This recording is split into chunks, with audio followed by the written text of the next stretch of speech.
अस्सलाम वालेकुम। आज की इस वीडियो में हम देखेंगे कि अकाउंटिंग फॉर इररिकवरेबल डेब्ट्स और अलाउंस फॉर रिसीवेबल्स हम किसको कहते हैं और ये कॉन्सेप्ट किस बारे में है। तो इररिकवरेबल डेब्ट्स इसके नाम से ही पता चल रहा होगा कि हमारे ऐसे रिसीवेबल्स जो कि अब हमारे कस्टमर पे नहीं कर सकते हमें। शुरू से एग्जांपल लेते हैं। आप एक बिज़नेस कर रहे हो, आपने उधार पर किसी को कोई चीज़ बेच दी है और उसने कहा कि मैं आपको बाद में इसके पैसे दे दूँगा। खाता खोल लिया, कह लो उसका खाता खोल के रखा हुआ है और आपने उसके वो अमाउंट लिख लिया है, लेकिन उसने अभी पे नहीं किया है। वो आपके रिसीवेबल्स होते हैं कि आपने वो क्रेडिट पर पे किया है। जो हमारे क्वेश्चंस आते हैं उसमें नॉर्मली इसके लिए जो वर्ड यूज़ होता है वो होता है क्रेडिट, कि आपने उधार पर दिया है। ठीक है, तो आपने ऐसे दे दिए, अपने प्रोडक्ट तो दे दी, लेकिन उसने अभी पैसे नहीं वापस किए। अब कुछ टाइम गुजर गया है और अब कई सिनेरियोज ऐसे बन गए हैं कि आपको पता चल गया है कि अब वो जो आपका क्लाइंट था, जो कस्टमर था, वो अब आपको पे नहीं करेगा। अब वो आपका वेस्ट हो गया है, आपके एक्सपेंस में आ गया है, आपके वो प्रोडक्ट के पैसे आपको नहीं मिले, आपका लॉस हो गया। ठीक है, वो जो पैसे होते हैं वो आपके होते हैं इररिकवरेबल डेब्ट्स। ओके, तो इसको आप बैड डेब्ट भी कहते हो और ये भी आपका इनडायरेक्ट एक्सपेंस होता है। इनडायरेक्ट एक्सपेंस कहाँ जाते होते हैं?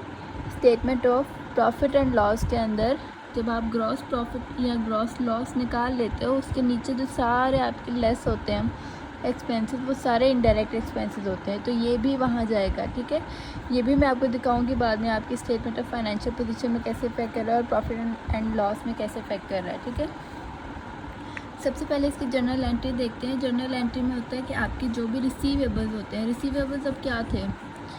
रिसीवेबल्स वो सारे पैसे जो आपको अभी आने हैं, जिसके अगेंस्ट आप काम कर चुके हो, जिसके अगेंस्ट आप प्रोडक्ट दे चुके हो अपने कस्टमर को, लेकिन अब उस कस्टमर ने आपको पैसे देने हैं। ठीक है, क्रेडिट पर लिया हुआ है, तो वो रिसीवेबल्स का अकाउंट है टू सेल्स।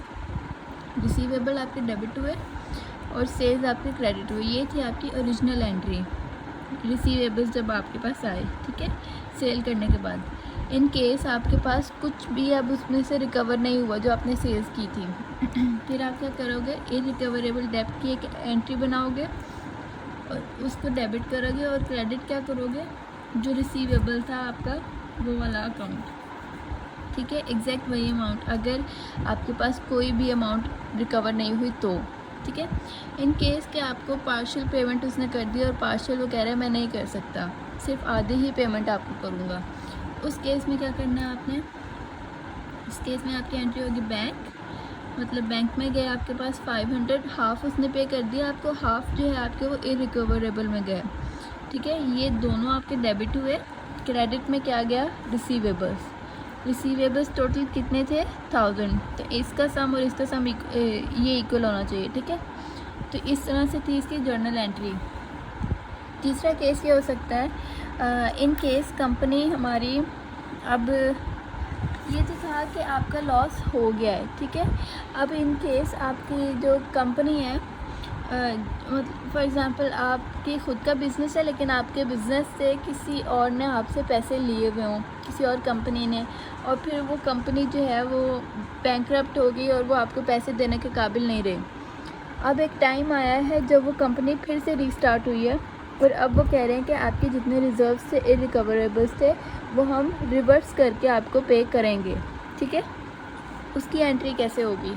उसकी एंट्री ऐसे होगी, आपके रिसीवेबल्स जो थे टू इररिकवरेबल डेब्ट, अब रिसीवेबल जो है डेबिट होंगे और इररिकवरेबल डेब्ट जो हैं ये होंगे क्रेडिट। ठीक है, उसके बाद अगली एंट्री होगी आपकी कैश की। अब जब वो पे कर रहे हैं आपको, तो आपके वो कैश में जाएंगे ना, तो कैश में आपके डेबिट हुए और रिसीवेबल्स आपके क्या हुए? क्रेडिट हुए। ठीक है, तो ऐसे था। एक और चीज़ के, ये जो इररिकवरेबल डेब्ट है, ऑफ कोर्स अगर इसकी जर्नल एंट्री सेपरेट बन रही है तो इसका एक प्रॉपर लेजर भी बनेगा। ठीक है, अगेन ये इनडायरेक्ट एक्सपेंस होता है। ये तो होगी इररिकवरेबल डेब्ट्स की। एक और चीज़ होती है कि आपके जब साल का एंड आता है ना, तो आप प्रॉफिट काउंट कर रहे हो तो अपना उसमें से आपने अपने टोटल जो आपके प्रॉफिट बन रहा है उसमें से आपने इररिकवरेबल डेब्ट्स तो निकाल दिए। स्टिल एक प्रैक्टिस होती है बुक्स ऑफ अकाउंट्स के अंदर कि आप स्टिल वो जो पूरा प्रॉफिट बन रहा होता है आप उसको काउंट नहीं करते हो, आप स्टिल उसमें से कुछ ना कुछ परसेंटेज एक साइड पर रखते हो कि हो सकता है कहीं ना कहीं से हमें और फर्दर लॉस हो जाए, तो हम उसको भी पहले से ही निकाल कर रखते हैं इतनी परसेंटेज, बाकी जो बचेगा उसको हम एग्जैक्ट कहेंगे ये हमारा प्रॉफिट है। तो वो जो एक परसेंटेज निकाल के रखते हैं ना फॉर जस्ट इन केस कुछ भी हैपन हो गया, तो उसको हम बोलते हैं अलाउंस फॉर रिसीवेबल्स।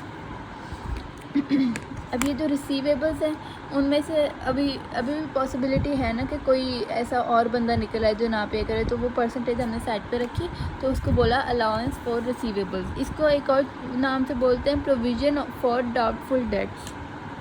स्टिल आपको डाउट है कि शायद यहाँ से भी ना मिले, तो ये वो है, ठीक है।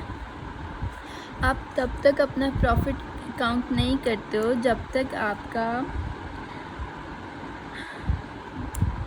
Business should not claim profit unless receivables does not become certain, मतलब कंफर्म, बिल्कुल कंफर्म ना हो जाए कि अब ये मिलने ही मिलने हैं हमें, तब तक आप प्रॉफिट काउंट नहीं करते हो बिज़नेस का, ठीक है। This is prudence concept and business should not wait at least 15 days to confirm receivables to be added in profit। I hope समझ आ गई होगी कि बिज़नेस को एटलीस्ट 15 दिन के लिए वेट करना चाहिए अपने रिसीवेबल्स को अपने प्रॉफिट्स के अंदर ऐड करने के लिए, ठीक है। इसकी मल्टीपल टेक्निक्स हो सकती हैं कि आप किस बेस पर ये चीज़ आइडिया लगा रहे होते हो, वो ये सारी हैं कि आप अपना नॉलेज या प्रीवियस जो एक्सपीरियंस है आपका कस्टमर्स के साथ, आप उसकी बेस पर जज कर रहे हो, या फिर आपकी जो जितने भी रिसीवेबल्स हैं आप उसकी लिस्ट बना लेते हो और फिर गेस करते हो कि इसमें से कौन कौन हमें पे कर सकता है, कौन इस कंडीशन में जो पे कर नहीं सकता, तो उसकी बेस पर आप गेस लगा रहे होते हो कि इतना चला जाएगा हमारा।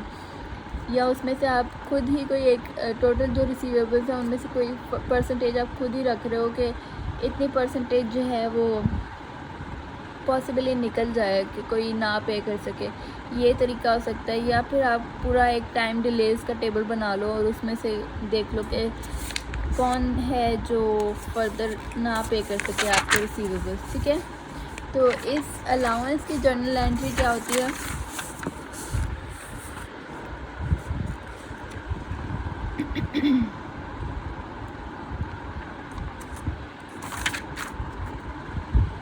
तो इसकी एंट्री ऐसे होती है, इररिकवरेबल डेब्ट्स के जो है वो आपके होंगे डेबिट, और 2 अलाउंस फॉर रिसीवेबल्स, ये आपका एक रिज़र्व अकाउंट बन रहा होता है जो एक्स्ट्रा आप परसेंटेज रख रहे हो कि ये भी निकल सकती है, ज़रूरी नहीं है निकले, लेकिन आप साइड पे रख रहे हो कि ये निकल सकती है, ये हम प्रॉफिट में ऐड नहीं करेंगे, तो ये वो वाला अकाउंट होता है, ठीक है।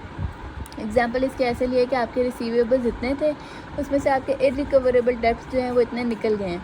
अब ये जो अमाउंट पड़ी है आप इसको पूरा प्रॉफिट में कंसीडर नहीं करोगे, स्टिल इसके ऊपर आप अलाउंस फॉर रिसीवेबल्स लगाओगे, वो हम यहाँ लगा रहे हैं कि 5% ऑफ 70,000 आप साइड पे कर लो, वो आपकी अलाउंस ऑफ रिसीवेबल्स होगी, ठीक है। तो ये कॉन्सेप्ट है इसका। अगर मैं इसको आपको दिखाऊं कि स्टेटमेंट ऑफ फाइनेंशियल पोजीशन में ये कहाँ पर इफ़ेक्ट कर रहा है, तो आपका ये ऐसे होता है, ये आपके एसेट्स आ गए, ये आपके नॉन करंट एसेट्स आ गए, फिर आपके करंट एसेट्स आ गए।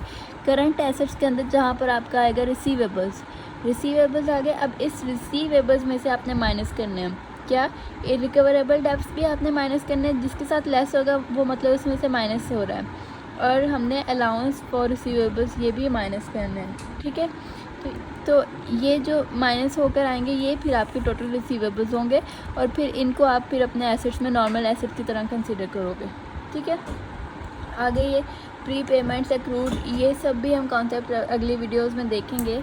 आई थिंक ये इररिकवरेबल डेब्ट्स जो हैं ये statement of profit and loss में भी इफेक्ट करते हैं, इनडायरेक्ट एक्सपेंस है ना, तो ये रहा इनडायरेक्ट एक्सपेंस। जब हम ये ग्रॉस प्रॉफिट लिख लेते हैं उसके बाद आपका आता है सारे इनडायरेक्ट एक्सपेंसेस, ठीक है।